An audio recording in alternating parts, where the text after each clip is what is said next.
그날 그는 회사 복도에서 무너졌습니다. 41살 이현우. 중견 기업 평범한 직원. 아무도 몰랐습니다. 그가 매일 밤 4시간도 못 자며 치매 걸린 할머니를 혼자 돌보고 있다는 것을. 넌 회사에 필요 없는 인간이야. 직속 상사의 폭언은 날마다 이어졌고 동료들은 침묵했습니다. 자신이 표적이 될까 두려워서. 그리고 어느 날 100박스를 10,000박스로 바꾼 발주서. 모두가 그를 무능하다 손가락질했습니다. 하지만 진실은 따로 있었습니다. 그가 집에서 쓰러진 날 할머니는 혼자 밖으로 나갔다가 영영 돌아오지 못했습니다. 장례식장. 그의 핸드폰이 울렸습니다. 장례 끝났으면 바로 출근해. 그 순간 그는 모든 것을 포기하려 했습니다. 하지만 한 통의 편지와 한 사람의 용기가 모든 것을 바꿔놓았습니다. 지금부터 그 긴 여정을 따라가 보겠습니다. 그 전에 잠깐 이 영상이 마음에 드셨다면 구독과 좋아요 부탁드립니다. 여러분의 생각과 경험도 댓글로 남겨주세요. 여러분의 이야기 하나하나가 또 다른 변화를 만듭니다. 그럼 지금부터 오늘의 이야기 속으로 함께 들어가 볼까요? 서울 구로구의 낡은 빌딩 3층, 영업이팀 사무실은 오후 4시가 되면 늘 같은 풍경이었습니다. 형광등 불빛 아래 책상마다 서류가 쌓여 있고 직원들은 전화기를 붙잡거나 모니터를 응시하고 있었습니다. 그 한가운데 창가 쪽 끝자리에 이현우가 앉아 있었습니다. 41살 경력직으로 입사한 지 4년째였습니다. 현우는 중견식품 제조업체인 이 회사에서 거래처 관리를 담당했습니다. 키는 평균이고 체격도 평범했습니다. 눈가에 피로가 묻어나고 어깨는 습관처럼 움츠러들어 있었습니다. 그는 늘 조용했습니다. 회의 때도 먼저 의견을 내는 법이 없었고 점심시간에도 동료들과 어울리기보다는 혼자 구내식당 구석 자리에서 식사를 마쳤습니다. 현우는 원래 이런 사람이 아니었습니다. 대학을 졸업하고 첫 직장에 들어갔을 때만 해도 그는 나름대로 적극적이었습니다. 회식 자리에서 농담도 하고 동료들과 퇴근 후 맥주 한잔 하러 가는 것도 좋아했습니다.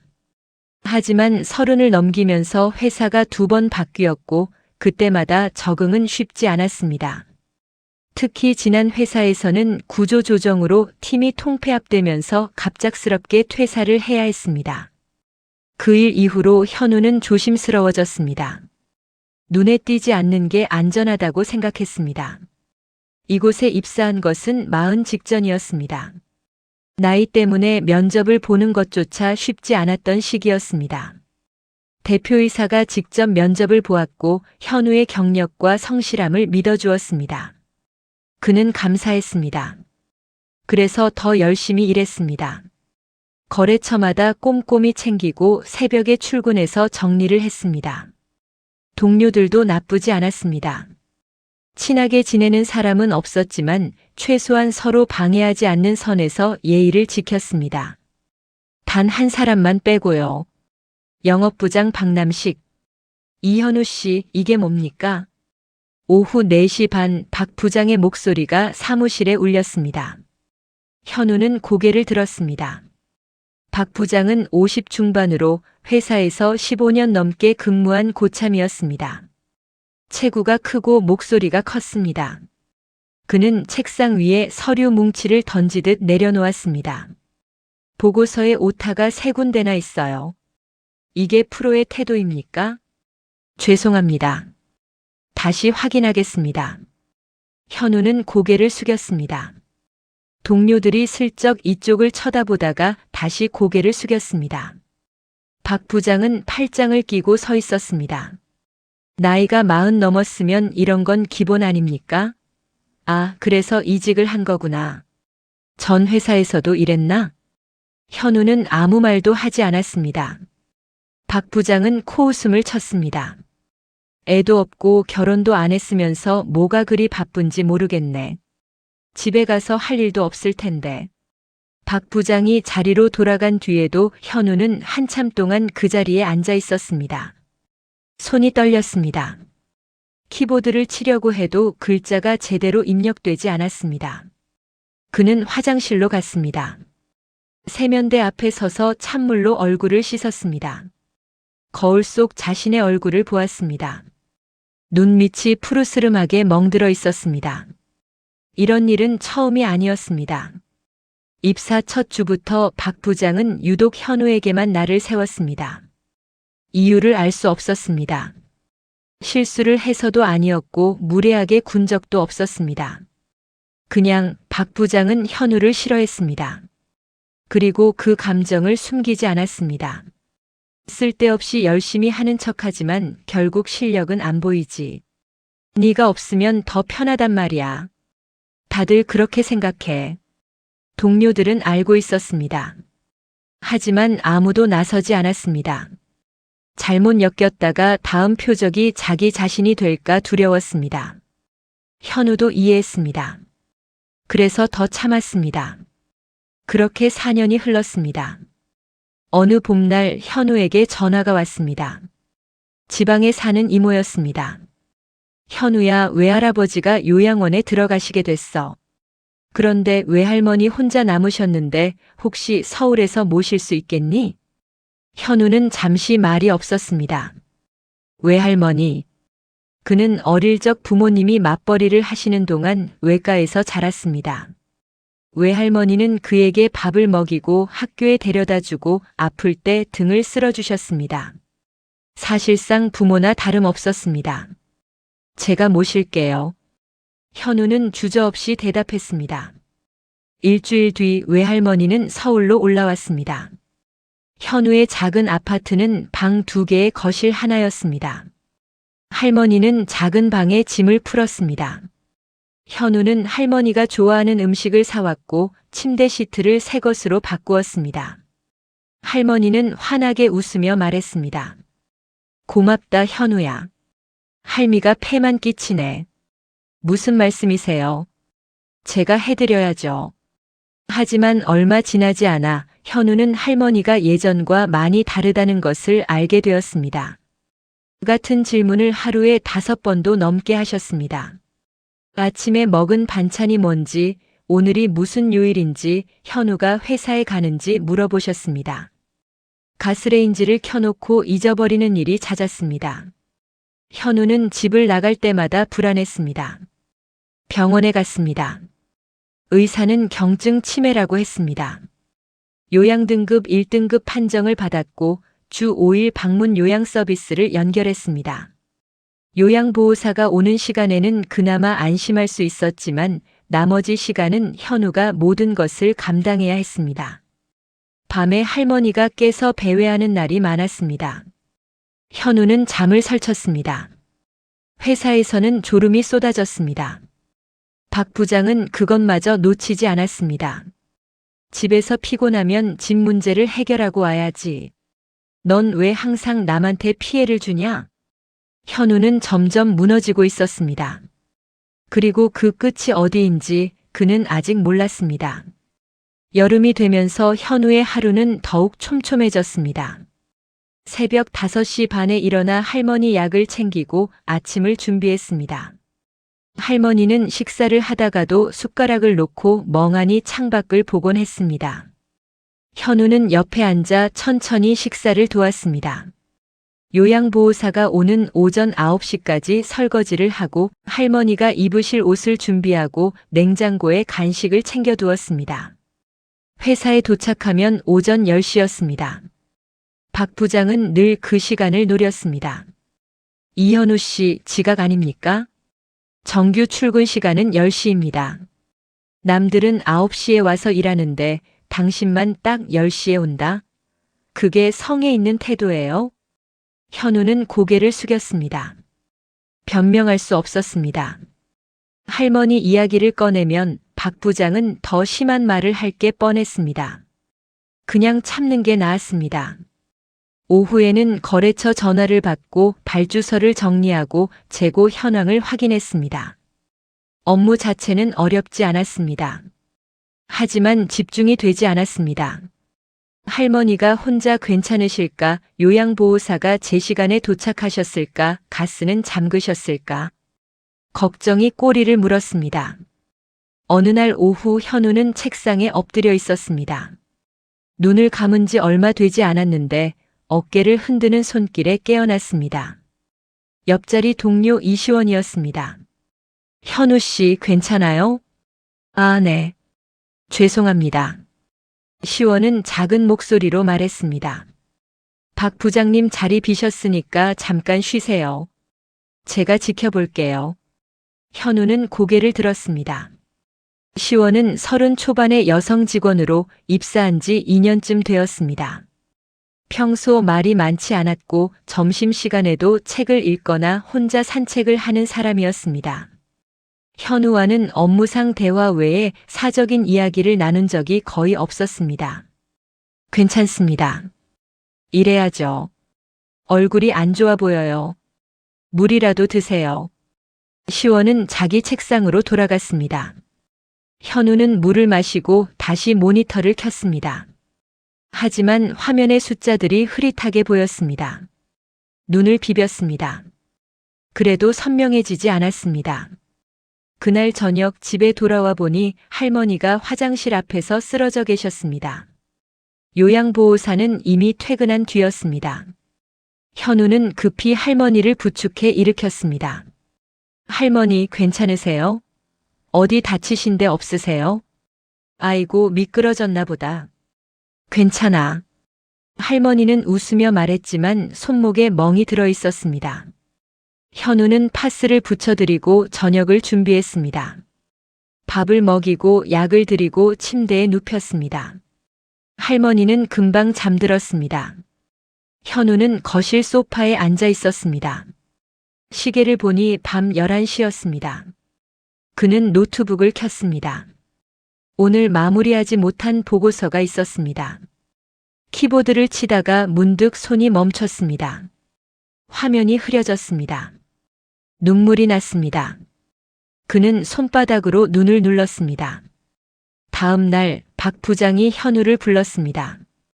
이현우 씨, 대형마트 신상품 음료 발주권 확인했습니까? 네, 어제 작성해서 올렸습니다.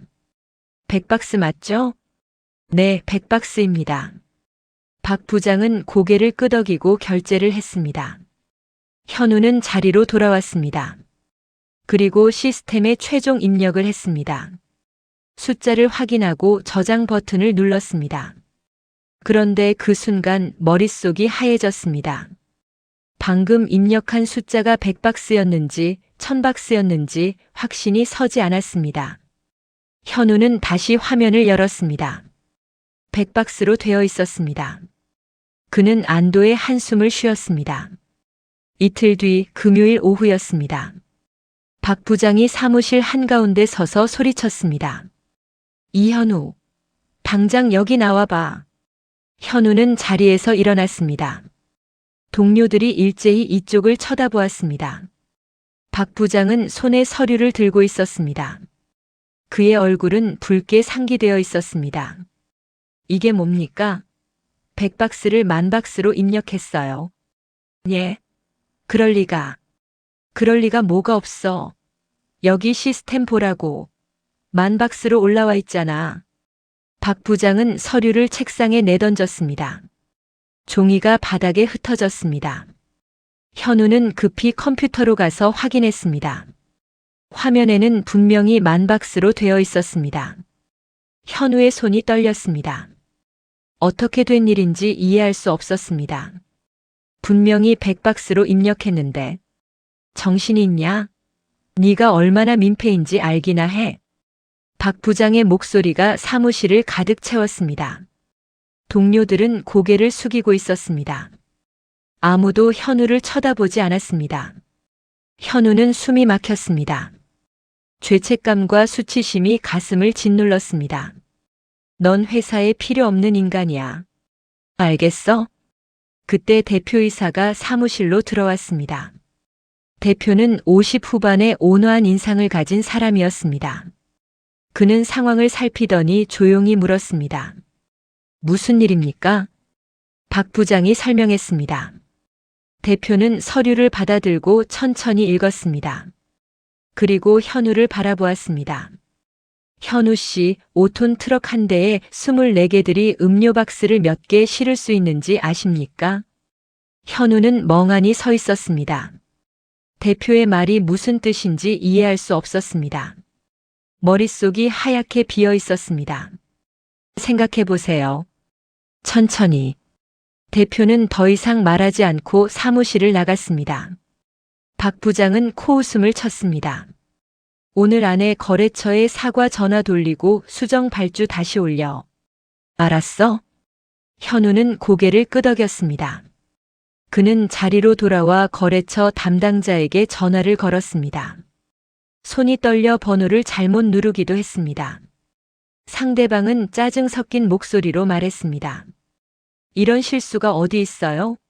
다음부턴 좀 신경 써주세요. 죄송합니다. 정말 죄송합니다. 현우는 전화를 끊고 책상에 앉아 있었습니다. 눈앞이 흐릿했습니다. 어지러웠습니다. 그는 화장실로 가서 찬물로 얼굴을 씻었습니다. 거울 속 자신의 얼굴을 보았습니다. 낯설었습니다.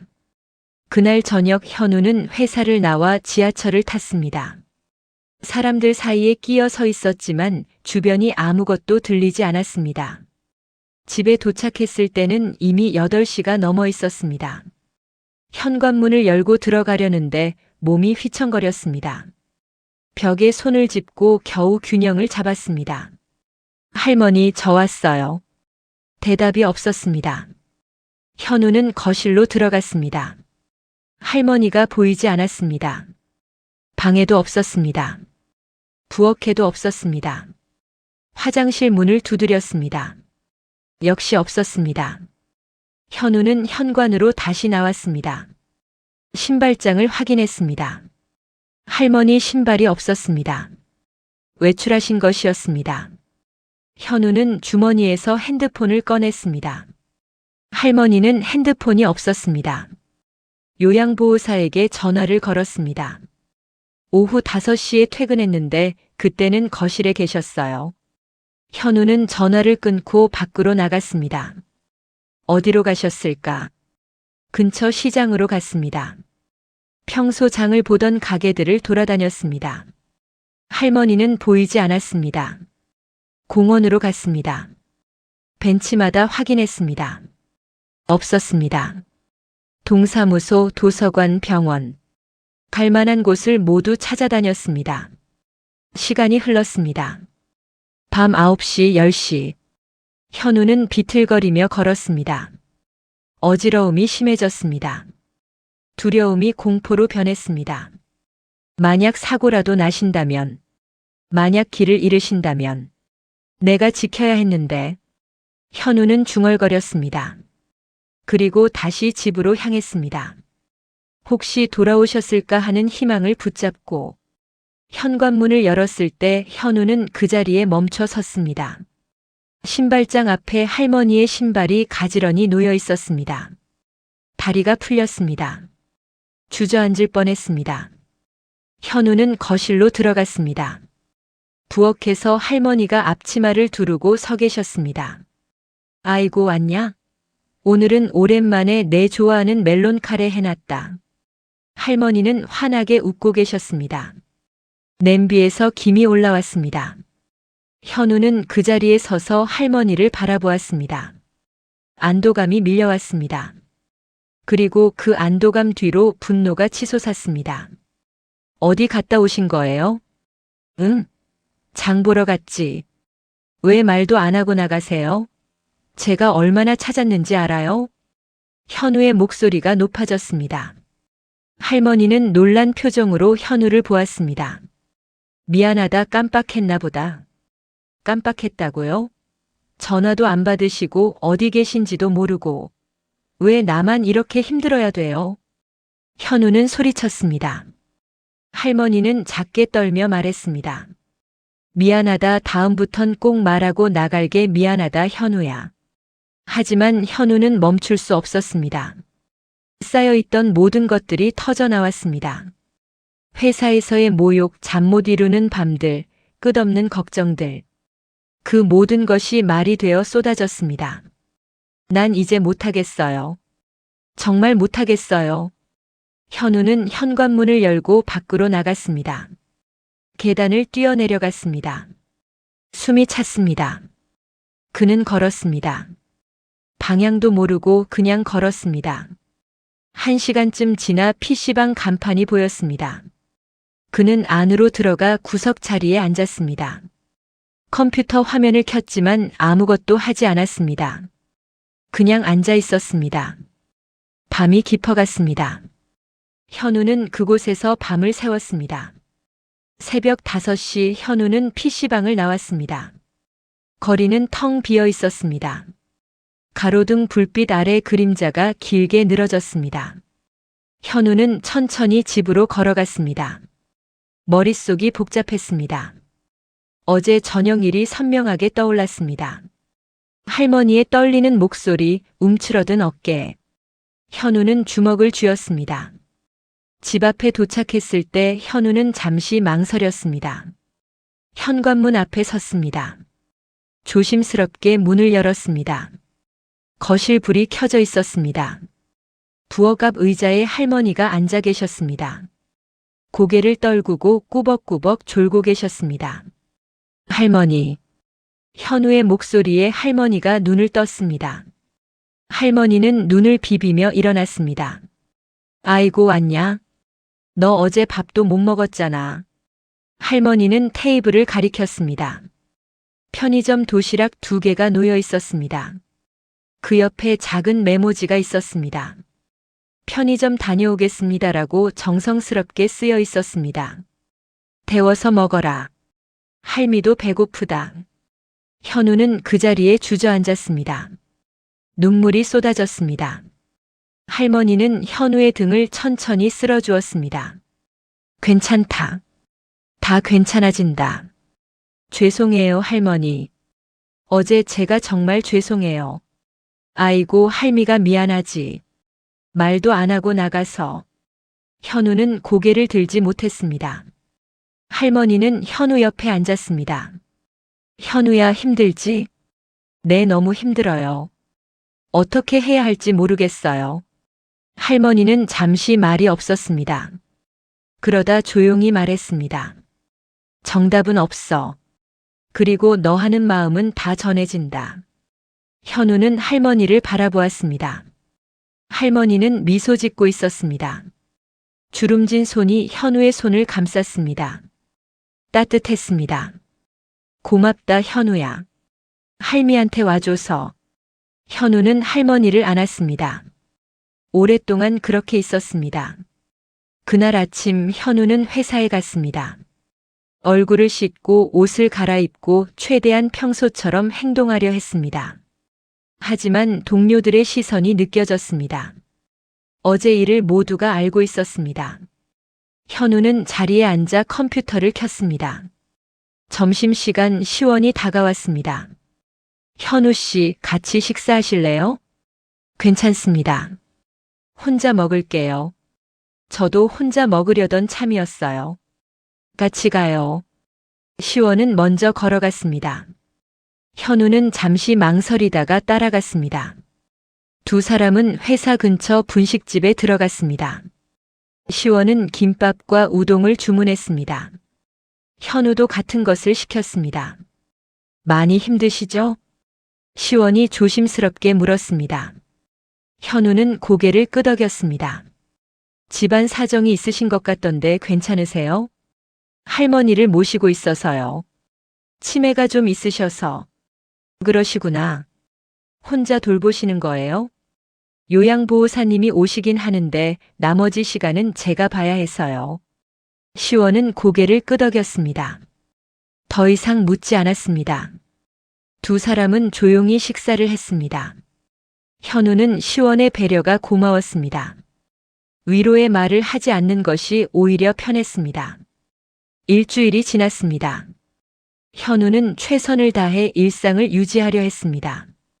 새벽에 일어나 할머니를 챙기고 회사에 가서 일하고 저녁에 돌아와 할머니와 시간을 보냈습니다. 하지만 몸은 점점 한계에 다다르고 있었습니다. 어지러움이 잦아졌고 집중력은 더 떨어졌습니다. 금요일 오후 현우는 거래처와 통화를 하다가 갑자기 눈앞이 캄캄해졌습니다. 전화기를 놓치고 책상에 손을 짚었습니다. 주변이 빙글빙글 돌았습니다. 현우 씨, 시원이 달려왔습니다.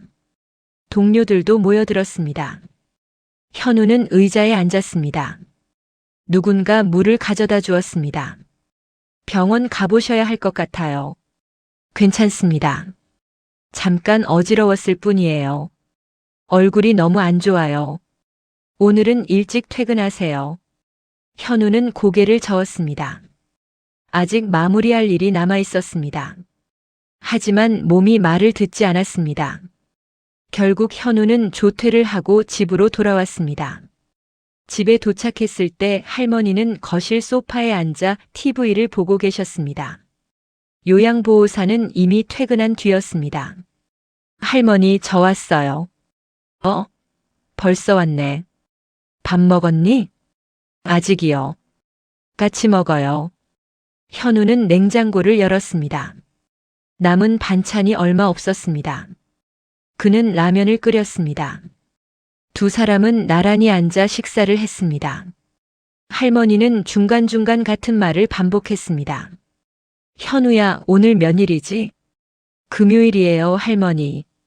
그래, 금요일. 현우야, 오늘 며칠이지? 금요일이요. 현우는 천천히 대답했습니다. 짜증이 나지 않았습니다. 그냥 슬펐습니다. 토요일 아침 회사에서 전화가 왔습니다.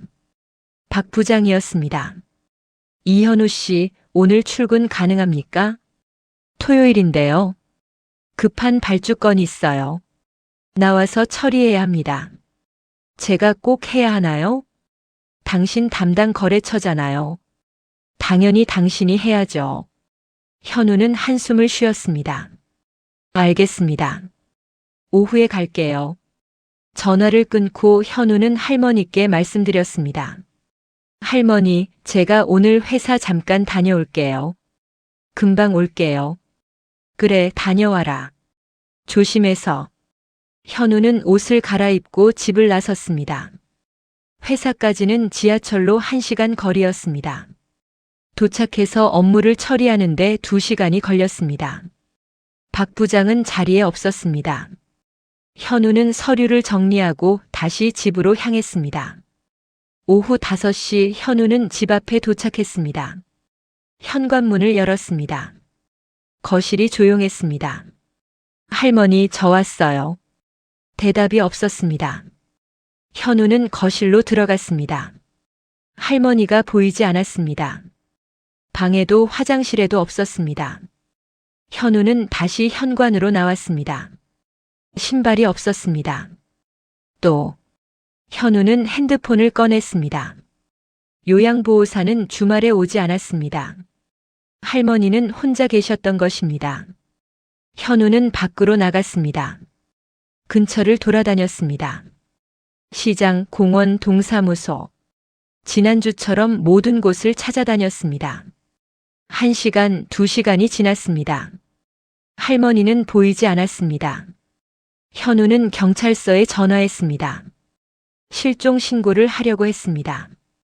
하지만 24시간이 지나야 접수가 가능하다는 말을 들었습니다. 현우는 전화를 끊고 다시 거리를 헤맸습니다. 해가 지고 어둠이 내렸습니다. 현우는 버스 정류장 벤치에 앉았습니다. 핸드폰을 보니 저녁 7시였습니다. 할머니가 나간 지 최소 4시간은 지난 것 같았습니다. 현우는 손으로 얼굴을 감쌌습니다. 내가 집에 있었어야 했는데. 그때 핸드폰이 울렸습니다. 모르는 번호였습니다. 현우는 급히 전화를 받았습니다. 여보세요? 이현우 씨 맞으십니까? 네, 맞습니다. 영요양원입니다. 혹시 어르신 한 분 찾으시나요? 현우는 자리에서 벌떡 일어났습니다. 네. 어디세요? 요양원 주차장입니다. 어르신이 쓰러져 계셔서 119를 불렀습니다. 지금 병원으로 이송 중입니다. 어느 병원이요? 영대학병원 응급실입니다. 현우는 뛰기 시작했습니다. 지하철역으로 달렸습니다. 계단을 뛰어내려가고 전철에 올라탔습니다. 손이 떨렸습니다. 심장이 터질 것 같았습니다. 병원에 도착했을 때 이미 밤 9시가 넘어 있었습니다. 현우는 응급실로 달려갔습니다. 접수대에서 할머니 이름을 말했습니다. 간호사가 침통한 표정으로 말했습니다. 가족분이시죠?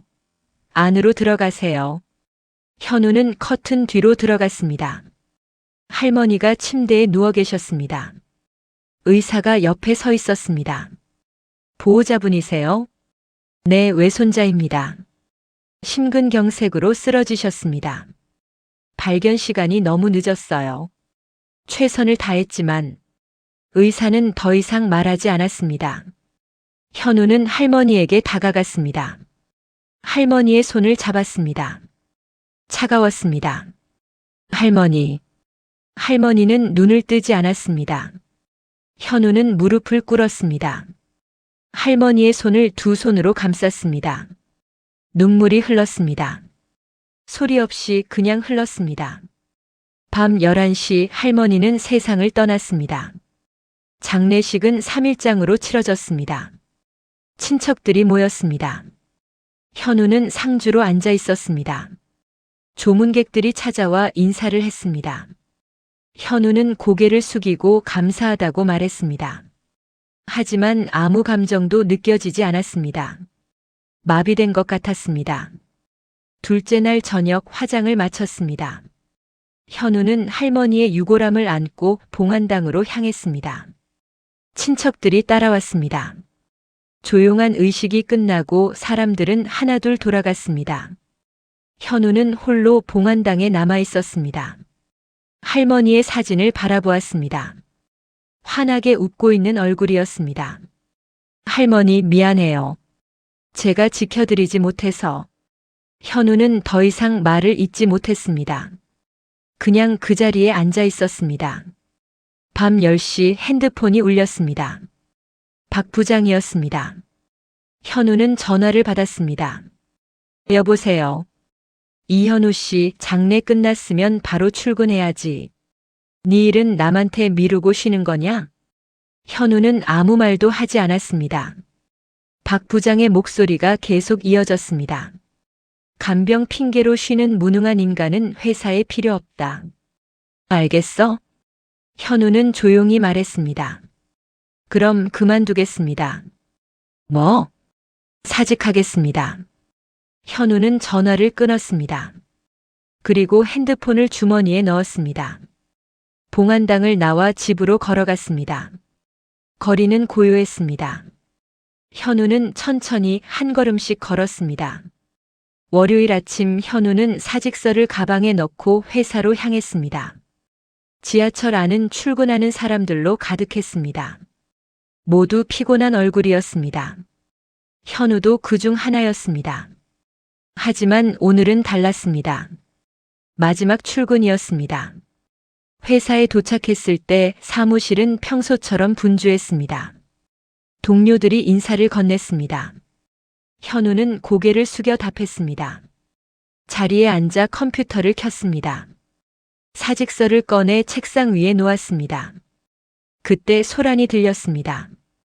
회의실 쪽에서 목소리가 새어나왔습니다. 박 부장의 목소리였습니다. 높고 날카로웠습니다. 무슨 소리를 하는 겁니까? 제가 왜 그런 짓을 해요? 대표의 목소리가 들렸습니다. 낮고 차분했습니다. 박 부장님 증거가 있습니다. 확인하시겠습니까? 동료들이 회의실 쪽을 쳐다보았습니다. 현우도 고개를 들었습니다. 회의실 블라인드가 내려져 있어 안은 보이지 않았습니다. 하지만 목소리는 명확했습니다. 이건 조작입니다. 누가 저를 모함하는 거예요? 조작이라고요? 시스템 로그에 다 남아 있습니다. 당신이 현우 씨의 발주서를 수정했어요. 침묵이 흘렀습니다. 긴 침묵이었습니다.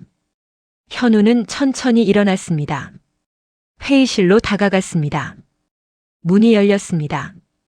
대표가 나왔습니다. 그는 현우를 보고 고개를 끄덕였습니다. 현우 씨, 안으로 들어오세요. 현우는 회의실로 들어갔습니다. 박 부장이 의자에 앉아 있었습니다. 얼굴이 창백했습니다. 테이블 위에 서류가 놓여 있었습니다. 대표가 서류를 들어 현우에게 보여주었습니다. 이게 현우 씨가 작성하고 박 부장이 결제한 원본 발주서입니다. 100박스로 되어 있지요. 현우는 서류를 보았습니다. 자신의 필적이었습니다. 100박스. 분명했습니다. 그런데 시스템에는 10,000박스로 수정되어 올라와 있습니다.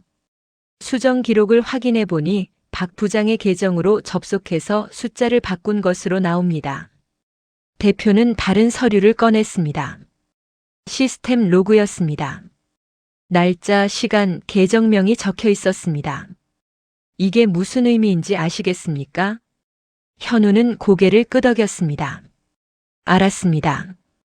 박 부장이 고의로 숫자를 바꾼 것이었습니다. 자신을 괴롭히기 위해. 박 부장이 자리에서 일어났습니다. 이건 실수였습니다. 제가 착각해서. 착각이라고요?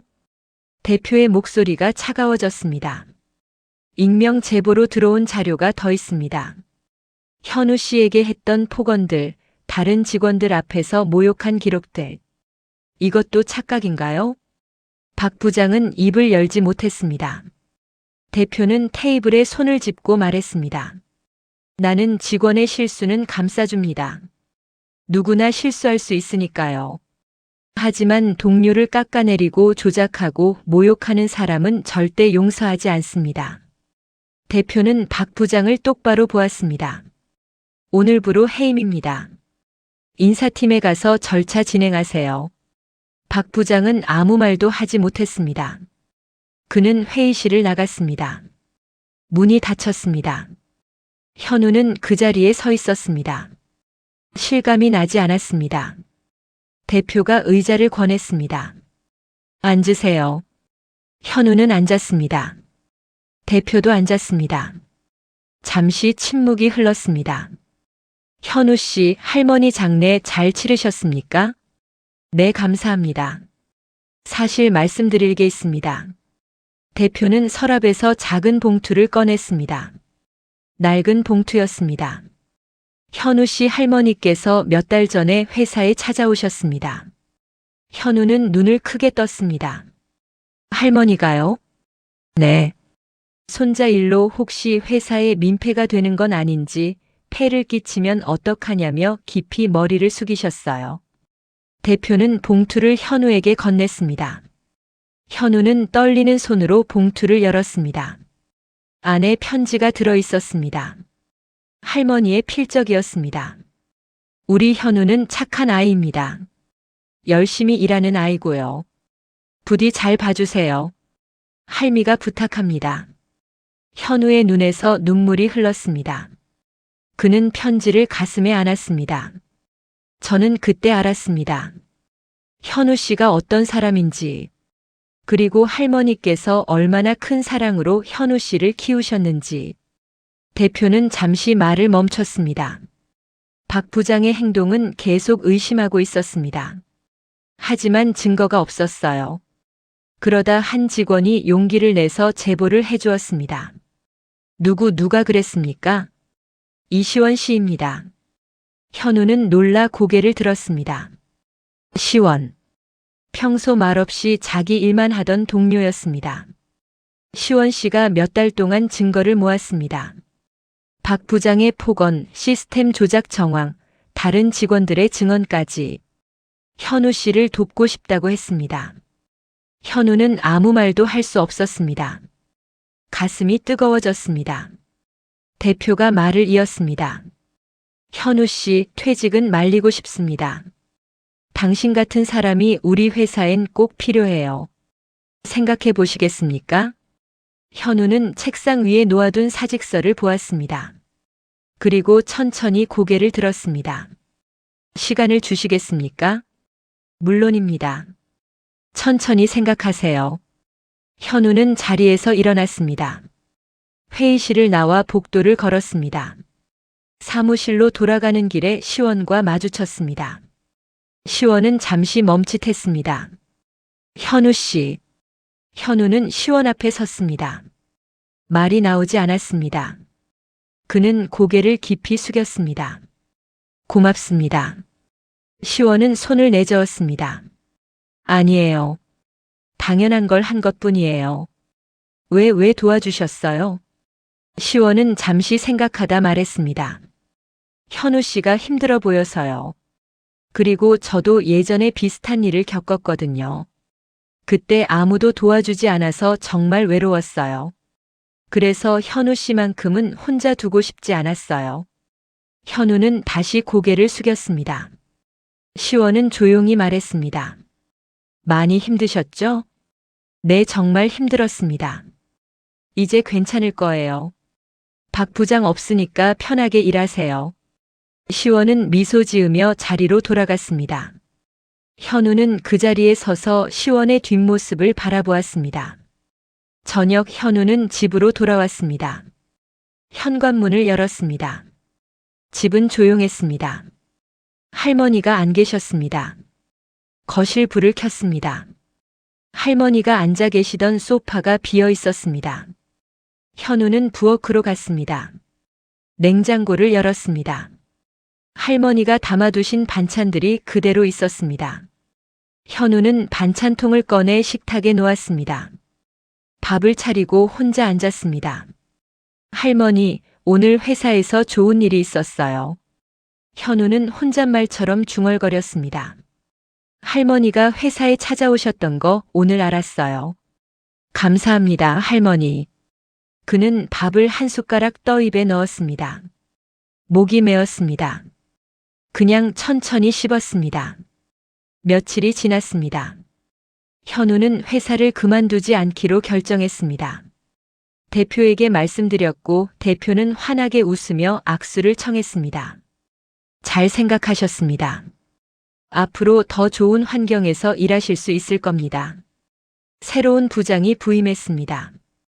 50 초반의 온화한 사람이었습니다. 그는 팀원들을 하나씩 만나며 이야기를 들었습니다. 현우와도 면담을 했습니다. 힘든 시간 보내셨다고 들었습니다. 앞으로는 편하게 일하세요.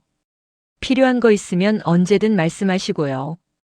현우는 고개를 숙였습니다. 감사합니다. 사무실 분위기가 바뀌었습니다. 동료들도 편안해졌습니다. 점심시간에 함께 밥을 먹고 농담도 주고받았습니다.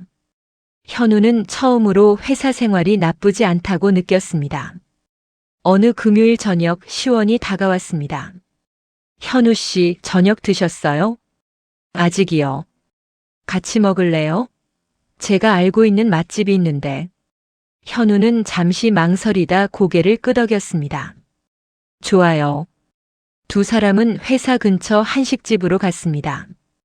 된장찌개와 제육볶음을 주문했습니다. 밥이 나오고 조용히 식사를 시작했습니다. 시원이 먼저 말을 꺼냈습니다. 요즘은 좀 어때요? 많이 나아졌어요. 다들 좋은 분들이시더라고요. 그동안 박 부장 때문에 힘드셨을 텐데. 네, 하지만 이제 괜찮습니다. 시원은 고개를 끄덕였습니다. 잠시 침묵이 흘렀습니다. 현우가 조심스럽게 물었습니다.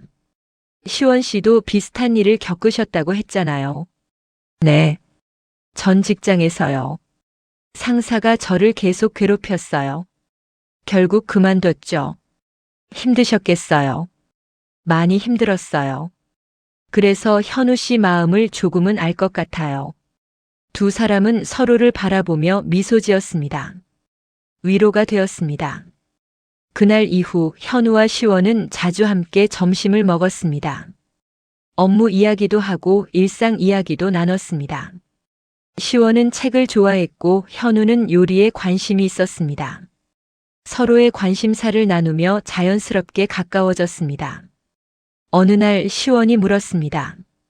현우 씨, 할머니께서 좋아하셨던 음식이 뭐예요? 멜론 카레요. 제가 어릴 때 처음 해주셨는데 그게 너무 맛있어서 자주 해달라고 했어요. 멜론 카레요? 신기하네요. 네. 할머니만의 레시피였어요. 현우는 잠시 말을 멈췄습니다. 그러다 조용히 말했습니다. 언젠가 다시 만들어 보고 싶어요. 할머니가 해주시던 그 맛으로. 시원은 고개를 끄덕였습니다. 꼭 만들어 보세요. 그리고 그때 저한테도 나눠주세요. 그럴게요. 두 사람은 웃었습니다. 밤 현우는 집으로 돌아와 할머니의 편지를 다시 꺼내 읽었습니다. 편지를 읽으며 조용히 다짐했습니다. 할머니, 이제는 할머니가 저에게 주신 마음으로 저도 누군가를 지키고 사랑하며 살게요. 현우는 편지를 소중히 접어 책상 서랍에 넣었습니다. 창밖을 바라보았습니다. 밤하늘에 별이 빛나고 있었습니다. 현우는 천천히 미소 지었습니다. 이제 다시 걸어갈 수 있을 것 같았습니다. 봄이 왔습니다. 할머니가 돌아가신 지 1년이 지났습니다. 현우는 매달 첫째 주 토요일마다 봉안당을 찾았습니다. 오늘도 그랬습니다. 할머니가 좋아하시던 국화 한 다발을 들고 지하철을 탔습니다. 봉안당에 도착해 할머니 앞에 앉았습니다. 꽃을 놓고 사진을 닦았습니다. 할머니는 여전히 환하게 웃고 계셨습니다. 할머니, 저 왔어요. 잘 지내셨죠? 현우는 조용히 말했습니다. 요즘 있었던 일들을 이야기했습니다. 회사에서 새로운 프로젝트를 맡았다는 것, 동료들과 회식을 했다는 것, 시원과 자주 밥을 먹는다는 것. 평범한 일상이었습니다. 하지만 현우에게는 소중한 일상이었습니다. 오늘은 시원이랑 같이 왔어요. 차에서 기다리고 있어요. 할머니께 인사드리고 싶다고 하더라고요. 현우는 자리에서 일어났습니다. 봉안당을 나와 주차장으로 갔습니다. 시원이 차에서 내렸습니다. 손에 작은 봉투를 들고 있었습니다. 오래 기다렸어요? 아니요. 괜찮아요. 두 사람은 다시 봉안당으로 들어갔습니다. 시원은 할머니 사진 앞에 섰습니다. 고개를 깊이 숙였습니다. 할머니, 처음 뵙겠습니다. 저는 이시원이라고 해요. 현우 씨 회사 동료이고 요즘 자주 같이 시간을 보내고 있어요. 시원은 봉투에서 작은 카드를 꺼냈습니다. 현우 씨가 할머니 이야기를 많이 해주셨어요. 정말 좋은 분이셨다고. 그래서 꼭 한번 인사드리고 싶었어요. 감사합니다, 할머니. 현우 씨를 이렇게 좋은 사람으로 키워주셔서. 시원은 카드를 할머니 사진 옆에 놓았습니다. 현우는 시원의 뒷모습을 바라보았습니다. 가슴이 따뜻해졌습니다. 봉안당을 나와 두 사람은 근처 카페로 갔습니다. 커피를 주문하고 창가 자리에 앉았습니다. 밖으로 벚꽃이 흩날리고 있었습니다. 감사합니다, 시원 씨. 무슨 말씀이세요? 할머니께 인사해 주셔서요. 할머니도 기뻐하실 거예요. 시원은 미소 지었습니다. 저도 할머니를 뵙고 싶었어요.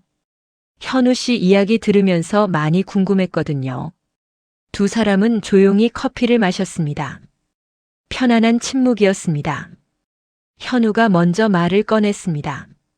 시원 씨, 오늘 저녁에 시간 있으세요? 네, 있어요. 왜요? 제가 멜론 카레를 만들어 보려고요. 할머니가 해주시던 그 음식이요. 같이 먹을래요? 시원은 잠시 놀란 표정을 지었습니다. 그러다 천천히 고개를 끄덕였습니다. 좋아요. 꼭 같이 먹고 싶어요. 저녁 현우의 집이었습니다. 현우는 부엌에서 재료를 준비했습니다. 멜론, 카레, 루, 양파, 당근, 감자. 할머니가 쓰시던 레시피를 떠올렸습니다. 정확하지는 않았지만 기억을 더듬어 하나씩 준비했습니다. 시원이 옆에서 도왔습니다. 양파를 썰고 감자를 깎았습니다. 두 사람은 말없이 움직였습니다. 부엌은 따뜻한 김으로 가득 찼습니다. 멜론은 언제 넣어요? 마지막에 넣어야 해요. 할머니가 그러셨거든요. 멜론은 마지막에 넣어야 향이 살아난다고. 현우는 냄비를 저으며 말했습니다. 시원은 옆에서 멜론을 작게 썰었습니다. 달콤한 향이 퍼졌습니다. 1시간쯤 지나 카레가 완성되었습니다. 현우는 밥을 담고 카레를 부었습니다. 접시 2개를 식탁에 놓았습니다. 시원이 앉았고 현우도 앉았습니다. 잘 먹겠습니다. 두 사람은 숟가락을 들었습니다. 한 입 먹었습니다. 시원이 눈을 크게 떴습니다. 맛있어요. 정말 맛있어요. 현우는 천천히 씹었습니다. 할머니가 해주시던 그 맛과 정확히 같지는 않았습니다. 하지만 비슷했습니다. 달콤하고 따뜻했습니다. 현우는 눈을 감았습니다. 할머니의 목소리가 들리는 것 같았습니다. 현우야, 맛있니? 네, 할머니. 맛있어요. 현우는 눈을 떴습니다.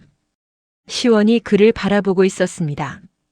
걱정스러운 표정이었습니다. 괜찮으세요? 네, 괜찮아요. 그냥 할머니가 생각나서요. 시원은 고개를 끄덕였습니다. 현우는 다시 숟가락을 들었습니다. 천천히 먹었습니다. 시원도 조용히 식사를 이어갔습니다. 식사를 마치고 두 사람은 거실 소파에 앉았습니다. 현우가 차를 내왔습니다. 따뜻한 보리차였습니다. 시원 씨, 그동안 정말 고마웠어요. 갑자기 왜 그러세요? 제가 힘들 때 옆에 있어줘서요. 회사에서도 오늘처럼 개인적인 시간에도 덕분에 많이 회복했어요. 시원은 차를 한 모금 마시고 말했습니다. 저도 고마워요, 현우 씨. 제가요? 네. 현우 씨 덕분에 저도 많이 변했어요. 예전에는 사람들이랑 잘 어울리지 못했거든요. 혼자 있는 게 편했어요. 그런데 현우 씨랑 시간 보내면서 누군가와 함께하는 게 나쁘지 않다는 걸 알았어요. 현우는 시원을 바라보았습니다. 시원도 현우를 보았습니다. 두 사람은 미소 지었습니다. 앞으로도 계속 같이 있어요, 시원 씨. 네, 그럴게요. 시간이 흘렀습니다. 여름이 되고 가을이 되고 다시 겨울이 왔습니다. 현우는 회사에서 승진했습니다. 대리에서 과장이 되었습니다. 작은 팀을 맡게 되었고 후배들을 이끌게 되었습니다. 어느 날 신입사원이 실수를 했습니다. 거래처에 잘못된 정보를 보낸 것이었습니다. 신입사원은 현우 앞에서 고개를 숙였습니다. 죄송합니다, 과장님. 제가 확인을 제대로 안 해서. 현우는 그를 바라보았습니다. 떨리는 손, 창백한 얼굴. 예전의 자신과 같았습니다. 괜찮아요. 실수는 누구나 해요. 중요한 건 다음에 같은 실수를 반복하지 않는 거예요. 네, 감사합니다. 힘든 거 있으면 언제든 말하세요. 제가 도와줄게요.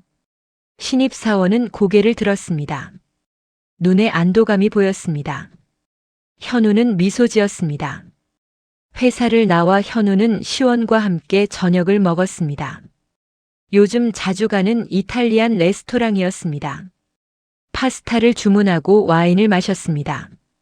오늘 신입사원한테 잘해주셨다면서요? 누가 그래요? 사무실에서 다들 이야기하더라고요. 현우 과장님은 정말 좋은 상사라고. 현우는 웃으며 고개를 저었습니다. 좋은 상사는 무슨. 그냥 예전에 제가 힘들었을 때를 생각하면 그 친구가 이해돼요. 그래서 도와주고 싶었어요. 시원은 현우를 따뜻한 눈으로 바라보았습니다. 할머니께서 현우 씨를 정말 잘 키우셨나 봐요. 그러게요. 할머니가 아니었으면 지금의 저는 없었을 거예요. 두 사람은 조용히 식사를 이어갔습니다. 창밖으로 눈이 내리기 시작했습니다. 하얗고 고요한 풍경이었습니다. 크리스마스가 다가왔습니다. 회사에서 작은 파티가 열렸습니다. 동료들이 모여 음식을 먹고 이야기를 나눴습니다. 현우는 한쪽에 서서 사람들을 바라보았습니다. 모두 편안해 보였습니다. 웃고 있었습니다. 시원이 다가왔습니다. 손에 작은 상자를 들고 있었습니다. 현우 씨, 이거 드릴게요. 이게 뭐예요? 크리스마스 선물이요. 열어보세요. 현우는 상자를 열었습니다. 안에 작은 액자가 들어 있었습니다. 액자 안에는 사진이 있었습니다. 현우와 시원이 함께 찍은 사진이었습니다. 봉안당 앞에서 찍은 것이었습니다. 언제 찍은 거예요? 지난번에 봉안당 갔을 때요. 지나가던 분한테 부탁해서 찍었어요. 현우 씨가 할머니께 인사드릴 때는 방해하고 싶지 않아서 나중에 혼자 찍었어요. 현우는 사진을 가만히 바라보았습니다. 사진 속 자신은 웃고 있었습니다. 진심으로 웃고 있었습니다. 고마워요, 시원 씨. 정말 소중한 선물이에요. 제가 더 고마워요. 현우 씨가 제 곁에 있어줘서. 두 사람은 서로를 보며 미소 지었습니다. 주변에서 동료들이 농담을 주고받았습니다. 음악이 흘렀습니다. 파티는 따뜻하고 즐거웠습니다. 밤 집으로 돌아온 현우는 액자를 책상 위에 놓았습니다. 그 옆에 할머니의 편지를 꺼내 놓았습니다. 두 개가 나란히 있었습니다. 과거와 현재가 함께 있었습니다. 현우는 창밖을 바라보았습니다. 눈이 계속 내리고 있었습니다. 하얀 세상이었습니다. 그는 조용히 중얼거렸습니다. 할머니, 저 잘 살고 있어요. 할머니가 가르쳐 주신 대로 누군가를 지키고 사랑하며 살고 있어요. 그리고 할머니가 저를 사랑해 주신 것처럼 저도 누군가에게 그런 사람이 되고 싶어요. 현우는 눈을 감았습니다. 할머니의 목소리가 들렸습니다. 잘하고 있다, 현우야. 할미가 자랑스럽다. 현우는 눈을 떴습니다. 눈물이 흘렀습니다. 슬픔이 아니었습니다. 감사였습니다. 새해가 밝았습니다. 현우는 봉안당을 찾았습니다. 시원과 함께였습니다.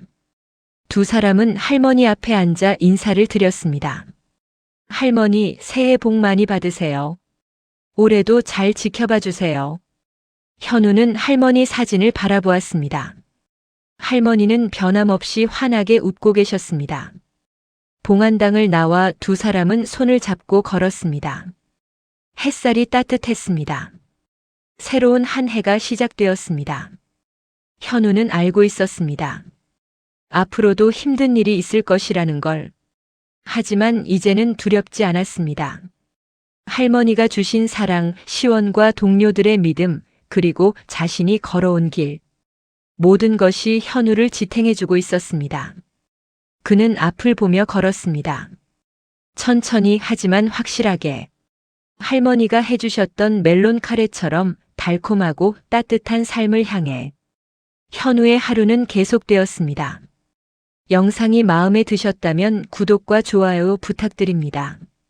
그리고 여러분의 이야기를 댓글로 들려주세요. 당신의 한마디가 또 다른 변화를 만듭니다.